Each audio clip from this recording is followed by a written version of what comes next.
kami ingin mengucapkan terima kasih sebanyak-banyaknya atas kesempatan untuk mempresentasikan hasil seminar kami yang berjudul Bagus Ibu. Saya Dira Malati. Saya Iqbal.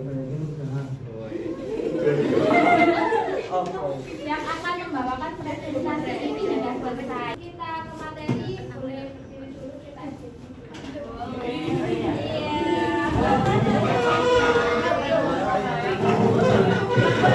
Ini itu 4S. Sebentar. Sekat, sakit, sikut, sama sikat. Ada yang tahu nggak kira-kira? Apa itu, Kak? Dicobain aja langsung. Ayo ya, Iqbal.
Sakit, sikut, sekat.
Konsep pengelolaan obat yang baik dan benar agar masyarakat lebih paham dan sadar dalam menangani obat-obatan.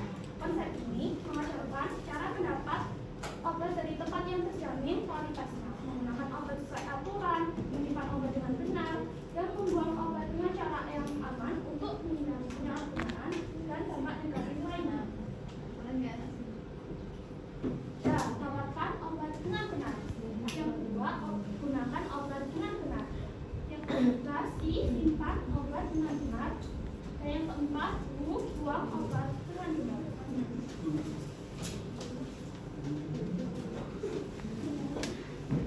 Mendapatkan obat dengan benar. Tempat pelayanan obat resmi adalah apotek dan instalasi farmasi. Perbedaan apotek dan instalasi farmasi itu, apotek yaitu skala kecil dari instalasi farmasi. Pasiennya adalah masyarakat umum dan apotek berdiri sendiri. Instalasi farmasi adalah fasilitas yang ada di dalam rumah sakit, puskesmas, klinik. Instalasi farmasi tidak berdiri sendiri. 1. Tips mendapatkan obat dengan benar. 1. Perhatikan pengolongan obat. Perhatikan pengolongan obat. Kita saat membeli obat harus memperhatikan pengolongan obat seperti obat CTM, yaitu golongan obat bebas terbatas. Kedua, perhitungan peringatan yang ada di brosur dan kemasan. Perhitungan peringatan itu seperti dosis, aturan pakai yang harus diperhatikan oleh pasien. Tujuannya adalah untuk memberikan panduan yang jelas dan saat meminum obat agar aman. Yang ketiga, perhatikan tanggal kadaluarsa obat. Saat kita membeli obat harus memperhatikan tanggal kadaluarsa obat terlebih dahulu. Kalau tanggalnya sudah melewati tanggal tersebut, silahkan konsultasi. Kita sebagai pasien tidak ada salahnya mengecek tanggal kadaluarsa.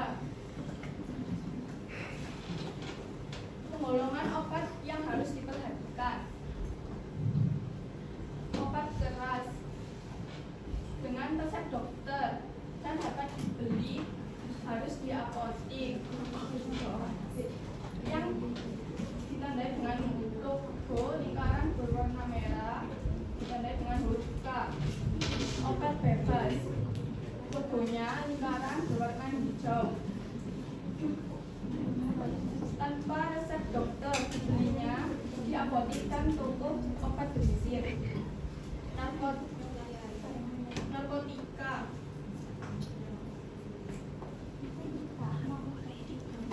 1.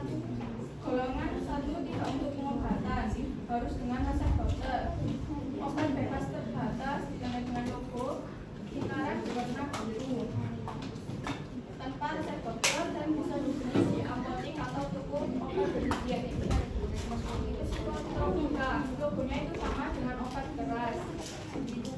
Golongan 1 tidak untuk pengobatan, harus dengan resep dokter. Obat jamu ditandai dengan logo daun tanpa resep dokter dan harus dibeli di apotek atau toko obat bersih.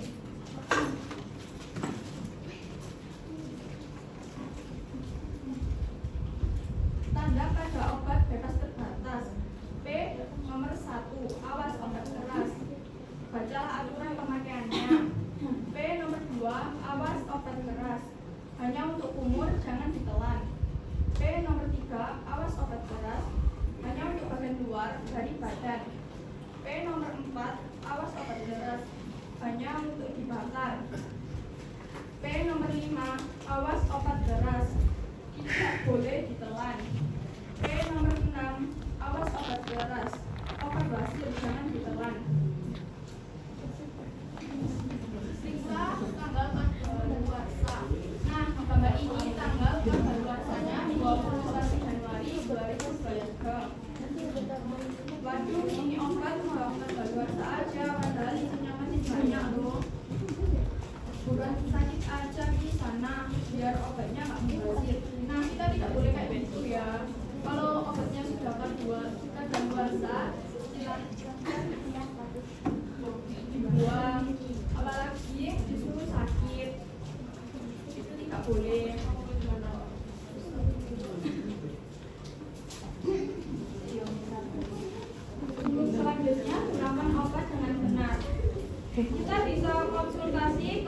kita bisa konsultasi ke apoteker apa sakit kita yang dirasakan. Jika kalian batuk, pilek, demam, jangan buru-buru minum antibiotik. Bisa bacain dulu.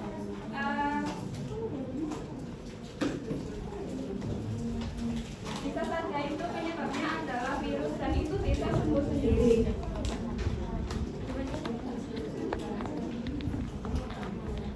Tips penggunaan obat dengan benar yang selanjutnya. Minum obat sesuai waktunya.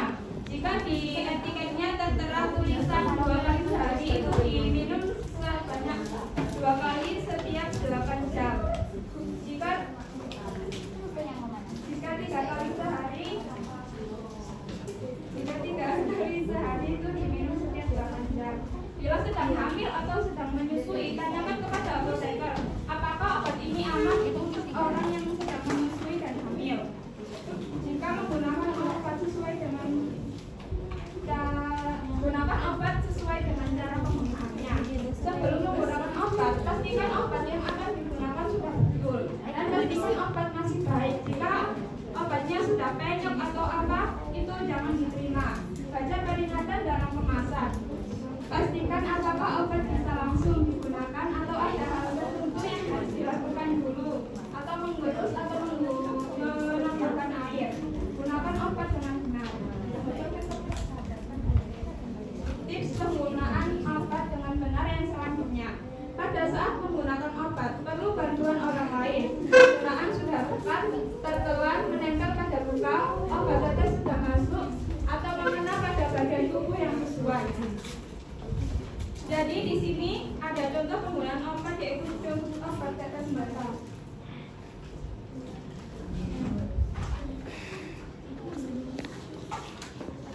Untuk cara penggunaan yang pertama yaitu cuci tangan terlebih dahulu. Jangan menyentuh ujung pipet pada kemasan iso.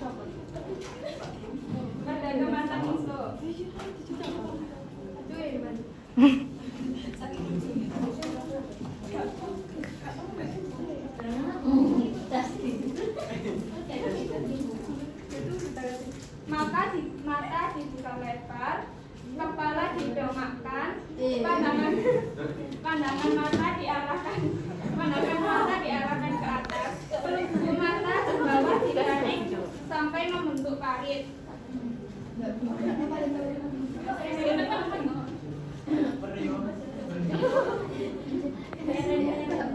Pelupuk mata ditarik sampai membentuk parit seperti ini.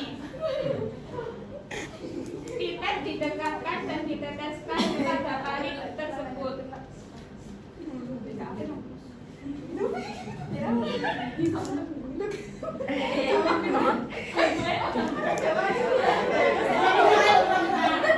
Seperti itu. Mata dibiarkan terbuka beberapa saat, lalu ditutup perlahan dan dikejar perlahan, jangan terlalu kuat. Berikutnya, paruh hidung dijepit dengan tangan. Bila ada 2 macam obat tetes mata, beri selisih penetesan 5 menit. Larutan yang merembes keluar bersihkan dengan kasa yang steril. Bayi atau anak kecil tidak perlu membuka mata, teteskan pada sudut mata. Batas antara mata dan hidung. Jadi jika pada anak kecil tidak usah dibuka matanya, diteteskan di sini saja. Tambah ketok dulu salting. Baik, dari penjelasan saya untuk cara penggunaan info, apakah ada yang mau mempraktekkan? Luna, ayo.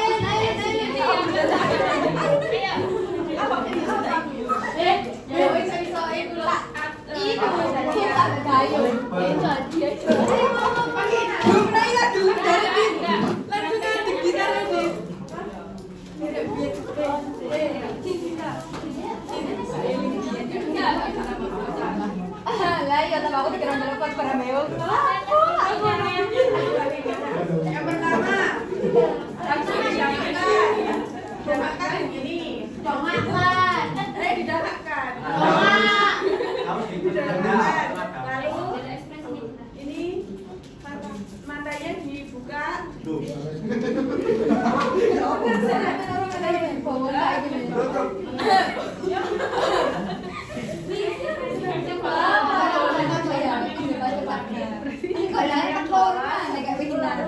Ininya dimasukkan ke sini. Baca aturan penyimpanan obat pada kemasan. Setiap obat memiliki instruksi khusus terkait suhu dan cara penyimpanan agar obat tetap efektif dan tidak rusak. Kedua, jauhkan dari jangkauan anak-anak. Obat harus ditempatkan di tempat yang tidak mudah dijangkau oleh anak-anak untuk menjaga risiko keracunan. Dan yang ketiga, jauhkan dari sinar matahari atau pemaparan sinar matahari dapat merusak kandungan obat dan mengurangi khasiatnya. Oleh sebab itu, obat harus disimpan di tempat yang teduh dan terlindungi. Dan yang terakhir, simpan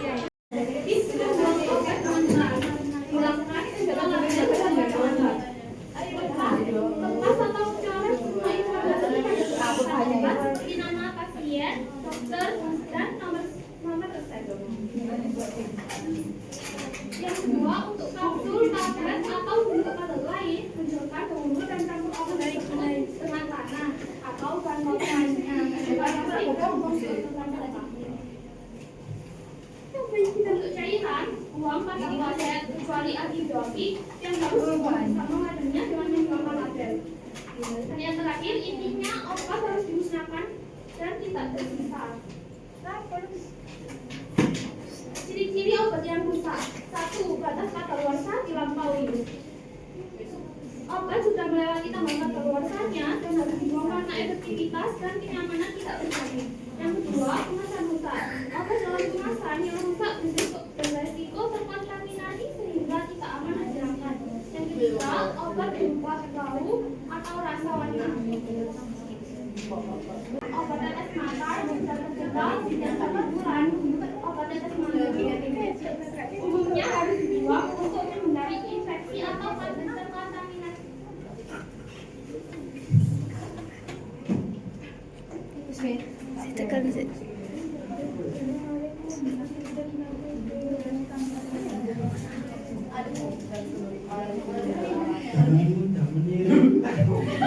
Menggunakan obat bersih lain pada dokter jelaskan secara Ayo cantik tuh yang mau bertanya.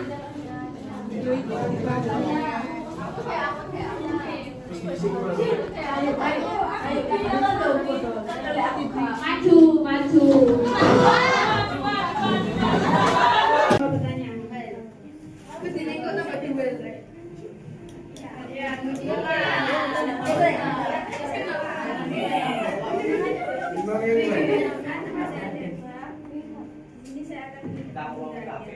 Apa tujuan utama dari program? Yo.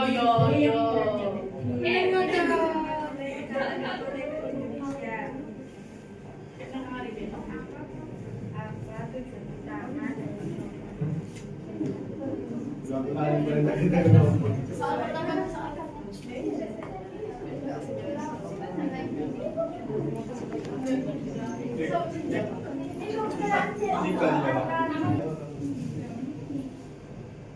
Bagaimana peran kalian sebagai apoteker pada saat ada seseorang yang memaksa membeli dan mendapatkan obat yang diinginkan tetapi obat tersebut tidak dijual belikan sekarang atau memerlukan sebentar. Aku boleh dewe. Aku sih dapat.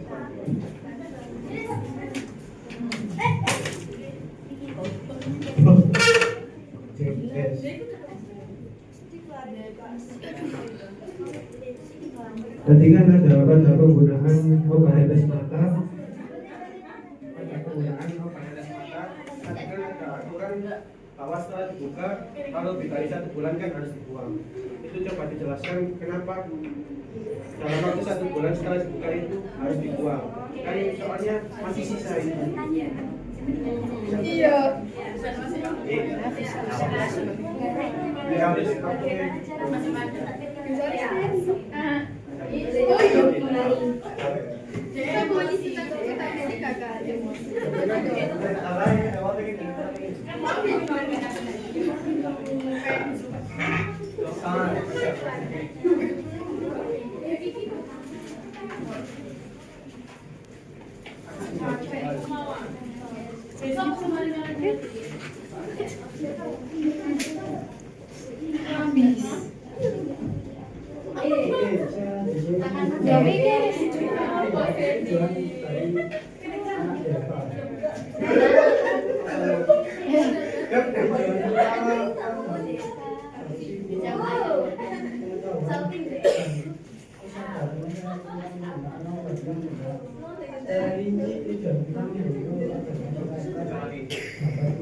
Mau apa sih, Pak?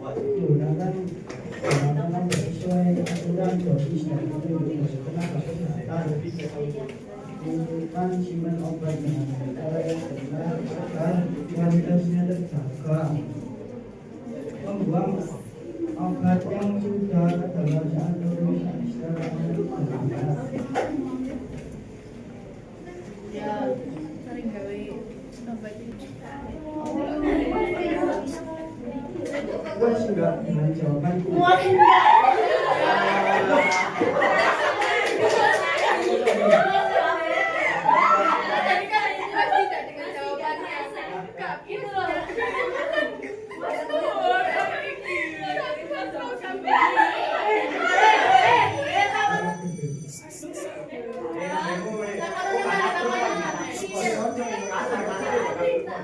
Sekarang saya menjawab pertanyaan nomor 2.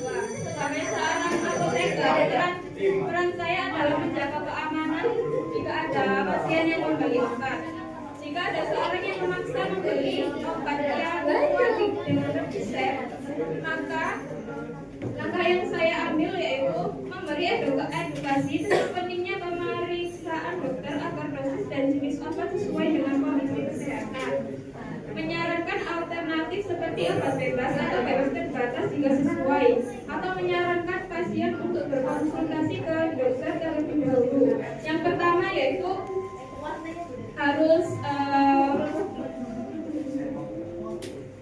menenangkan pasien yang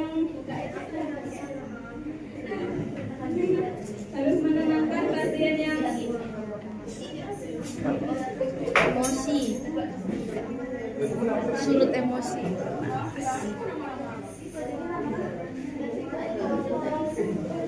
Lek sing pertanyaannya kita itu harus menenangkan terlebih dahulu pasiennya. Ya, kita jelaskan secara perlahan dan memberikan edukasi tentang pentingnya pemeriksaan dokter dan obat yang sudah diresepkan oleh dokter. Dan untuk pertanyaan yang ketiga tadi, kenapa kok obat tetes mata tidak boleh digunakan selang 20 hari setelah dibuka? Itu karena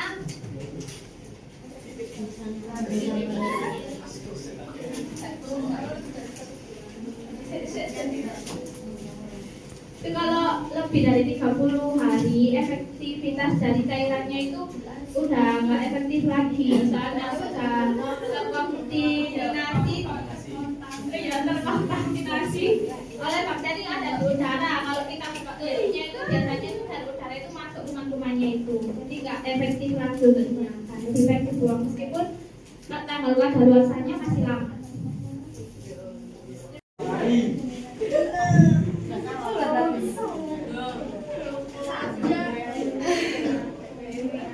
Boleh maju seperti yang sudah lupa yang kasih hadiah.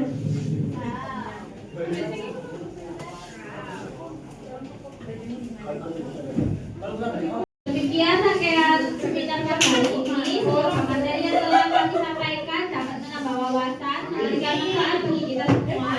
Kami ucapkan banyak-banyak